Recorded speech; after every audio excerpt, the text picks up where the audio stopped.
اور وہ مشہور و معروف بھی ہوتی، متداول ہوتی، تو شیخ عبد القادر جیلانی رحمۃ اللہ علیہ یہ نہ کہتے کہ 10 محرم کو نبی کریم صلی اللہ علیہ وسلم پیدا ہوئے۔ اسی کتاب غنیت الطالبین میں تمہارے غوث پاک نے اور ہمارے عبد القادر جیلانی رحمۃ اللہ علیہ نے تم حنفیوں کو گمراہ جہنمی فرقہ لکھا ہے۔ ہاں، نبی علیہ السلام کا فرمان ہے جو علم کی بات چھپائے قیامت کے دن اسے آگ کی لگام پہنائی جائے گی، آگ کی لگام۔ یہ دونوں صاحب علم کی بات کو چھپا رہے ہیں۔ دوسرے پر ہم بعد میں آتے، پہلے ابو یحییٰ نور پوری وہ کہتے ہیں کہ شیخ عبد القادر جیلانی یہ نہ کہتے ہیں کہ آپ علیہ السلام کی ولادت 10 محرم کو ہوئی ہے، یعنی یہ بتا رہے ہیں کہ شیخ عبد القادر جیلانی رحمۃ اللہ علیہ نے یہ کہا ہے کہ آپ علیہ السلام کی ولادت 12 ربیع الاول کو نہیں بلکہ 10 محرم کو ہوئی ہے۔ یہ علم کو چھپا رہے ہیں، اور قیامت کے دن نبی علیہ السلام کا فرمان ہے جو علم کو چھپائے اس کے لیے عذاب کیا ہے وہ آپ نے سن لیا۔ یہ جناب ہیں ابو یحییٰ نور پوری، وہ کہتے ہیں کہ میں جو ہوں بہت پڑھا لکھا ہوں اور میرے مخالفین جو چھولے دے کے پڑھے ہیں، یہ ان کے الفاظ ہیں، ہمارے پاس پہنچے ہیں۔ یہ جناب انہوں نے پڑھی ہوگی غنیت الطالبین اصل کتاب جو ہے، اس کے صفحہ نمبر 90 پر اور جلد 2 ہے۔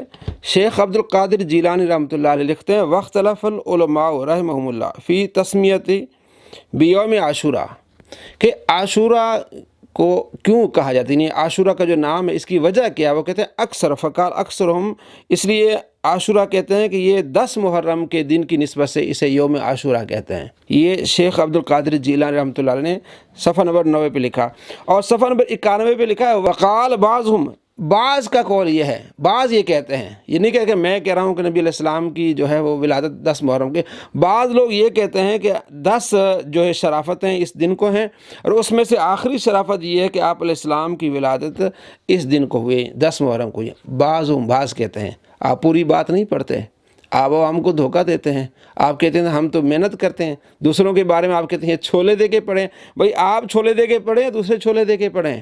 وہ کہتے ہیں بعض علماء کہتے ہیں، اکثر علماء یہ کہتے ہیں کہ عاشوراء کو اس لیے کہتے ہیں کہ 10 محرم والے دن کو عاشوراء کہتے ہیں، اور بعض کہتے ہیں ان میں سے 10 انہوں نے چیزیں گنوائی ہیں کہ بعض نے یہ کہا ہے۔ تو آپ نے وہ بعض والی بات کو کنفرم بتا دیا کہ شیخ عبد القادر جیلانی رحمۃ اللہ علیہ آپ علیہ السلام کی ولادت 10 محرم لکھتے ہیں، اس کو مانتے ہیں۔ لا حول ولا قوت الا باللہ، کتنا بڑا دھوکہ ہے۔ اور یہ صحابہ جن کا ہم سے مناظرہ ہونا تھا اور بھاگ گئے، اور ایک عام سادہ مسلمان سنی سے اس نے مناظرہ کیا اور اس نے ان کو بڑی شکست فاش دی۔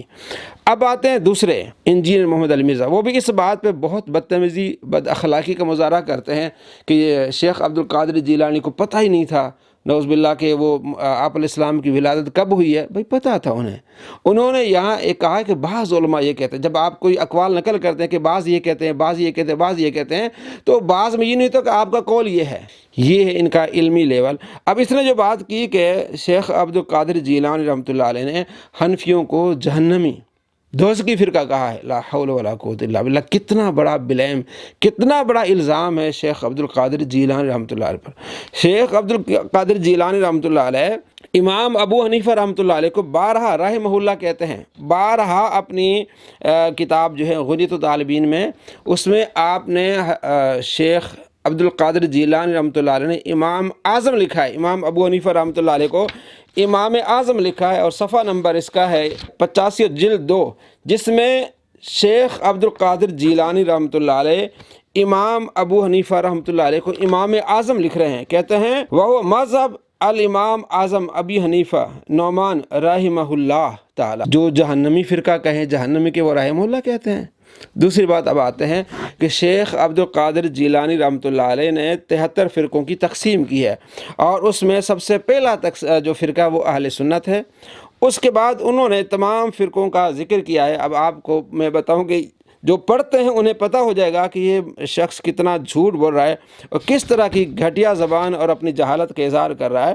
شیخ عبد القادر جیلانی رحمۃ اللہ علیہ پہ اسی کتاب غنیت الطالبین، جو عربی میں اصل دیکھیں، اصل سورسز دیکھنے ہوتے ہیں کہ اصل کیا ہے۔ یہ ہمارے پاس اصل کتاب ہے جو قدیمی کتب خانہ سے چھپی ہے، اور اسی طرح بیروت سے جو کتابیں ہیں وہ اصل ہیں۔ ان میں کیا ہے وہ یہ کہ آپ فرماتے ہیں کہ 73 فرقے ہوں گے، ان میں سے پہلا ایک فرقہ جو نبی علیہ السلام فرماتے ہیں کہ وہ جنتی ہوگا، کہتے ہیں وہ جنتی کون ہے؟ وہ اہل سنت ہیں، اور اس کا ایک ہی فرقہ اہل سنت، یعنی اور پھر آگے کہتے ہیں خوارج کے 15 فرقے ہیں، معتزلہ کے 6 فرقے ہیں، مرجیہ کے 12 فرقے ہیں، یعنی اہل سنت کے علاوہ وہ کہتے ہیں حق والا کون ہے، وہ اہل سنت۔ اس کے بعد جو گمراہ ہیں ان میں سے خوارج ہیں، معتزلہ ہیں اور مرجیہ ہیں اور شیعہ ہیں، جہمیہ اور دیگر انہوں نے فرقوں کا ذکر کیا۔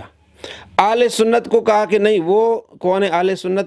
اہل سنت ناجیہ فرقے ہیں، نجات پانے والے ہیں۔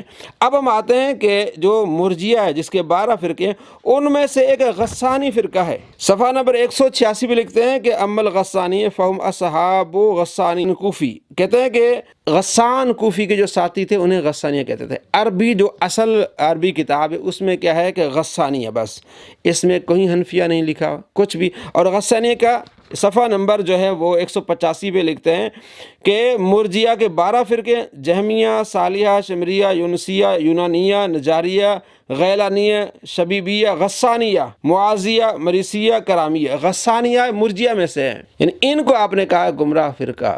تو اصل جو عربی کتاب ہے اس میں حنفیہ کا ذکر ہی نہیں ہے۔ پوری آپ عبارت پڑھ لیں امام ابو حنیفہ کے ان دونوں لائنوں میں کوئی ایک نام بھی نہیں، کوئی لفظ بھی نہیں ہے۔ اب مترجمین نے کیا کیا؟ انہوں نے ڈنڈی ماری، بہرحال جہاں سے بھی مترجمین، اس نے اردو دکھایا کہ لکھا ہے کہ حنفیہ غسانیہ۔ اب ہم آپ کو یہ بتائیں کہ اصل کتابوں میں ایسی کوئی بات نہیں ہے۔ مترجمین نے کہاں سے لیا یہ ان سے پوچھا جائے گا، لیکن چلیں مترجمین کی مان لیں تو انہوں نے کیا کہا؟ حنفیہ غسانیہ۔ کیا کہا انہوں نے؟ ان کا حنفیہ غسانیہ۔ اور غسانیہ کہاں سے ہیں؟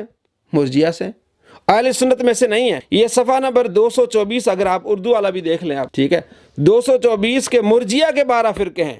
کتنے فرقے ہیں؟ مرجیہ کے، اہل سنت کے نہیں۔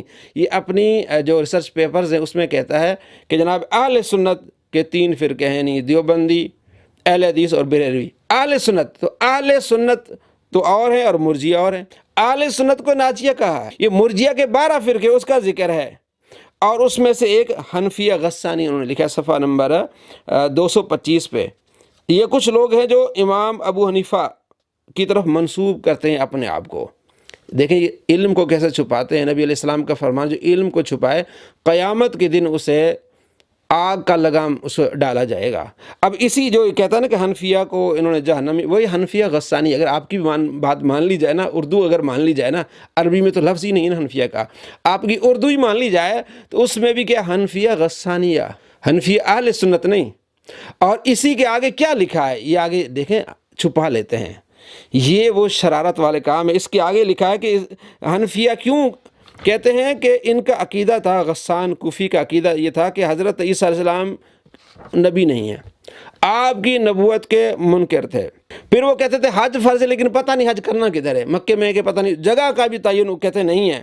یہ ساری متضاد باتیں کر کے لکھتے تھے کہ یہ شخص اپنے، یعنی یہ لکھا ہے صفحہ نمبر 226 کے، یہ شخص اپنے مذہب کو رواج دینے کے لیے لوگوں سے کہا کرتا تھا کہ امام ابو حنیفہ کی رائے بھی یہی ہے، حالانکہ ایسی بات ہی نہیں۔ امام ابو حنیفہ رحمۃ اللہ علیہ حج کو مانتے ہیں اور مکے میں مانتے ہیں، عیسیٰ علیہ السلام کو نبی مانتے ہیں، اور بہت ساری چیزیں انہوں نے یہاں لکھی ہے۔ تو علم کو چھپایا، پوری بات آگے لوگوں کو نہیں بتائی کہ حنفیہ بھی ہے، تو حنفیہ غسانیہ جو غسان کوفی اپنے عقیدے اور اپنی جماعت کو بڑھانے کے لیے امام ابو حنیفہ رحمۃ اللہ علیہ کا نام استعمال کرتا تھا غلط طریقے سے، جو کہ امام ابو حنیفہ کے عقیدے نہیں تھے، لوگوں کو بتاتا تھا کہ امام ابو حنیفہ کے عقیدے ہیں۔ تو اس لحاظ سے مترجمین نے یہ لکھا ہے، اصل کتاب میں نہیں ہے۔ اگر ہم اس کی بھی بات مان لیتے ہیں تب یہ جھوٹا ہوتا ہے، بھی حنفیہ غسانیہ ہے۔ اور آگے مترجمین کیا لکھتے ہیں کہ اپنے عقیدے کو پروان چڑھانے کے لیے اس یہ غلط باتیں کرتا تھا، جس طرح یہ مرزا کرتا ہے۔ 250 سے زیادہ ہم نے اس کو جھوٹ پکڑے۔ تو یہ کہتا ہے حنفیوں کو جو ہے وہ شیخ عبد القادر جیلانی رحمۃ اللہ نے جہنمی دوزخی فرقہ کہا ہے، تو وہاں تو امام اعظم کہہ رہے ہیں، رحمہ اللہ کہہ رہے ہیں۔ اہل سنت تو حنفی کون ہے؟ آپ اپنے ریسرچ پیپر میں کیا لکھ رہے ہیں کہ اہل سنت کے 3 فرقے، اور یہ کیا مرجیہ ہے۔ تو دوستو یہ ان کا علمی لیول ہے، یہ دھوکے باز ہیں۔ کتنی گھٹیا بات ہے کہ اس طرح انداز سے کہنا کہ ان کو انہوں نے شیخ عبد القادر جیلانی رحمۃ اللہ علیہ کو جہنمی کہا ہے۔ یہ کہتا ہے ہمارے شیخ عبد القادر، یہ تو کہتا ہے شیخ عبد القادر جیلانی شے کوئی نہیں، اتنی گستاخیاں کرتا ہے حد سے بڑھ کے، کہتے تمہارے غوث پاک اور ہمارے شیخ عبد القادر جیلانی رحمۃ اللہ علیہ وہ اللہ کے ولی، اور جو یہ کہتا ہے کہ میں بابی نہیں ہوں، یعنی میں شیخ عبد القادر جیلانی کو نہیں مانتا، میں اللہ کے ولی کو نہیں مانتا۔ تو جو اللہ کے ولیوں کو نہیں مانتا تو وہ آپ کے کیسے ہو گئے؟ جب ان کو اپنا میٹھا میٹھا ہپ ہپ کڑوا کڑوا تھو، تو جب ان کی ایسی بات آتی اسی غنیت طالبین میں کہتے نہیں ہم تو نہیں مانیں گے۔ غنیت طالبین میں وسیلے کا ذکر ہے، اور بہت ساری 15 شعبان کی رات کی عبادت کا ذکر ہے، تو وہ وہاں چپ ہو جائیں گے، نہیں ہم اس کو نہیں مانتے۔ بھائی آپ نے جو بات کی ہے بہت غلط اور گھٹیا بات کی ہے، آپ علمی لیول سے بالکل اترے۔ آپ کہتے ہیں کہ میں علمی کتابی ہوں، لیکن آپ کا لیول علمی کتابی والا نہیں ہے، آپ ایسی گھٹیا بات کرتے ہیں اور کروڑوں مسلمانوں کو دل دکھاتے ہیں، اور آخرت میں آپ سے پوچھا جائے گا کہ تو نے علم کو کیوں چھپایا، اور تمہارے منہ میں لگام ڈالی جائے گی، آگ کی لگام ڈالی جائے گی کہ تو نے کس طرح کی بات کی ہے اور کس طرح اپنا انداز اپنایا ہے۔ اللہ کریم آپ کو ایسے شریروں کے شر سے محفوظ فرمائے۔ السلام علیکم ورحمۃ اللہ وبرکاتہ۔